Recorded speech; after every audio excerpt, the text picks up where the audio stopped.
Now, the statistics and the research, and this is interesting because the combination of narcissism and addiction is like 90% Mm. compared to the general population where it's like 5%. So you can see how far Mm. the general population having these addictions to someone with narcissism and having these addictions. Right.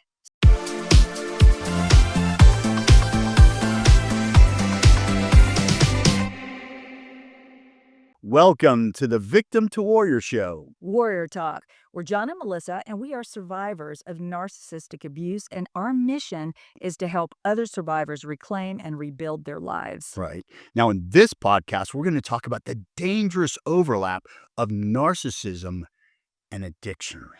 Right. It's a very, very scary thing. And it's amazing how many narcissists have addiction issues. Now, these addictions could range from anywhere from pornography to substance abuse, which is alcoholism and drug abuse, gambling, or any other type of excessive compulsive behavior that drives them to excess. Now, why is this?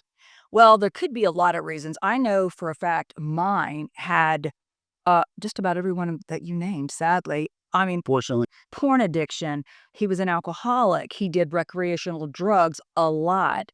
And he gambled, and he also did compulsive things like racing, speeding, dangerous things that to a narcissist caused a high. To someone that doesn't have it, I was terrified. Now, there are many reasons why narcissists have these combination of addiction along with that personality. They use it for a coping mechanism for emotional pain. They often have fragile self-esteem. Now, you wouldn't know that because they act so grandiose and confident, but deep down, they're very insecure. They're hiding pain on the inside because they don't want anybody right. to know about it. So they may use substances to bury that down and to give them that liquid courage. Reward-seeking behavior. They tend to have exaggerated sense of entitlement. Don't you all know that? I mean, Right. we all know that. And they need instant gratification. So a substance abuse, a fix, that can bring that high immediately. Mhm. Impaired self-regulation. They don't know when to stop. Now, you had an issue with yours. Right. Wasn't she like a shopaholic? I mean, like big time. She would spend money faster than I could make it. There would be things that would just show up in the house, and I'm like, where do these come from? And no communication between us as to what she was going to buy. And expensive. And then what budget there was for these items. And wasn't it your credit cards? Oh, of course. I don't mean to laugh, but that's sad. Yeah. But it was something that she obviously Well- needed to make herself feel better because she could not produce that feeling. on the Right. Well, inside. he said it was from her childhood, never having any money. So all of a sudden she has money and she's spending it, again, driving me into the poorhouse. But that was because she didn't have that growing up. Well, and that's She's- one of them. Social and situational factors. It could be something that a narcissist can it can be genetic or it can be environmental. Mm. So if they grow up in a dysfunctional household, it can lead to really dangerous personality patterns. They often seek environments where their self-image can be enhanced. I would imagine by her buying expensive things in your house, it was to impress others, Yeah. to make others think she had money because she knew how it felt to be dirt poor. Right. Unfortunately, she didn't talk to you about it. Right. That statute and admiration. Co-occurrent disorders. This narcissism can go hand in hand with other mental health issues such as anxiety or depression. So especially drugs and alcohol can bring on that, yes, Right. that sense of well-being, but to an extreme, Right. to the point where they're not just taking it to level out for the day, they're abusing it, which obviously causes issues for everybody. Now, the statistics and the research, and this is interesting because the combination of narcissism and addiction is like 90%, Mm. compared to the general population where it's like 5%. So you can see how far Mm. the general population having these addictions to someone with narcissism and having these addictions. Right. So, now you were gonna ask the audience, Yeah, you I'd know. love to have your input because Melissa just said 90% of narcissists have some sort of addiction issue. So, in the comments below, let's hear from you. What type of addiction issues have you dealt with in your narcissistic abusive relationship, whether it's with a spouse or significant other, a working relationship, parent, sibling? It doesn't matter. Yeah. What type of addictions have you dealt with? We're going to talk about how you deal with these addictions, but before we do, take a second, go down to the comments, and let's hear from you. What types of and I'd like to kind of find out what is the common. Is there a common denominator? Is there Porn one? is very, very common. Right, Well, at least with our clients, and we have hundreds of clients, and, porn seems to be prevalent, right, and it's always the partner's fault. It's, "You're not, you don't, have sex with me enough. You don't do what I want you to do." In fact, we just did a whole series on narcissism and addiction, right, and all of it was blamed on, of course, me, as it was in my real relationship. But it makes the victim feel like they're responsible or they're not worthy or they're not good right. enough. But and when you say pornography, their level of sexuality is almost to an extreme. Yes. It's like it's almost to a dysfunction. Yeah. I mean, Well, knowing no one can measure up, right, that's why it makes you feel so bad about yourself, because you can't measure. They're comparing you to this fantasy, and how could anybody be someone's fantasy 100% of the right, time? And so they degrade their partners and say, "You're the reason that I'm having to do this." right, So it's really sad, and if you're going through that, we are so sorry, because I know how painful it is, and I know how it made me feel, right, and I was desperate, I was hopeless. I didn't know what to do to get him to stop. right, But that's the thing about addiction, you can't. You can't force the person who's addicted to stop. It's their journey, and that's where enablers, don't get that. We try to fix it. We try to explain it away. We try to make excuses for it.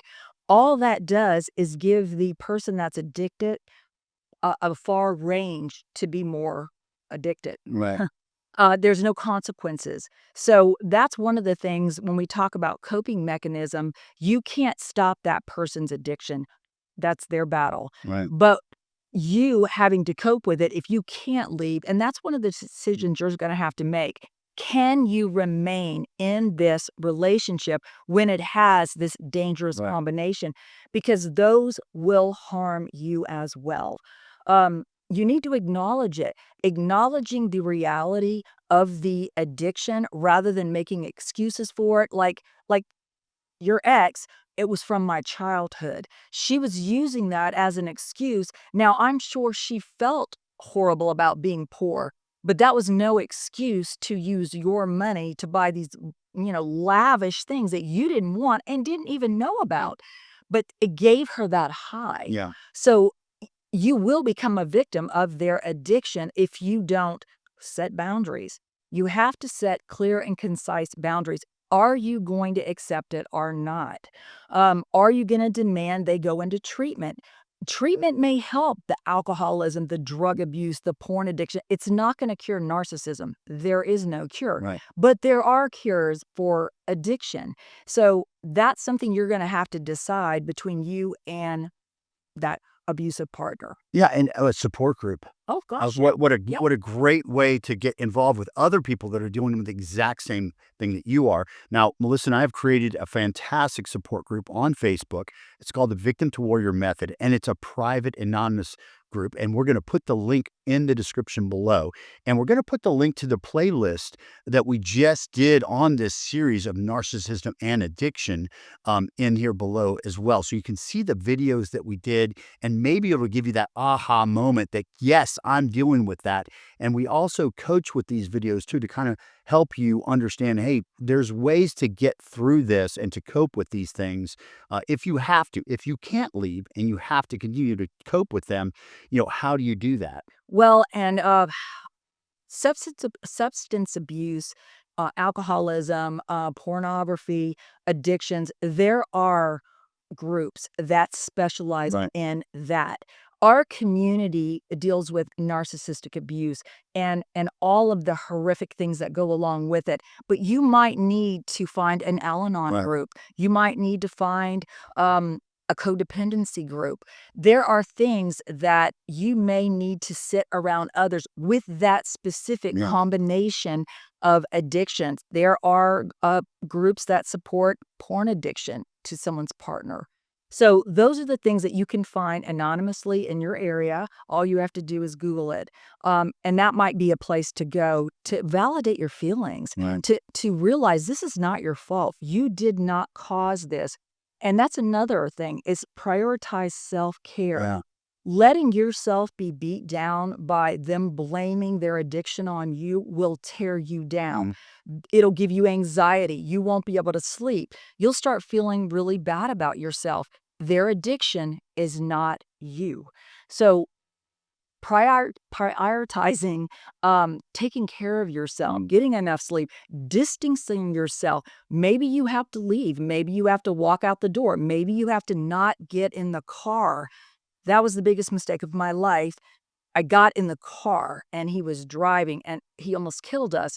But he was totally drunk. But I had a choice not to get in that car, but it was my car. Was it worth it? No. I could have bought another car.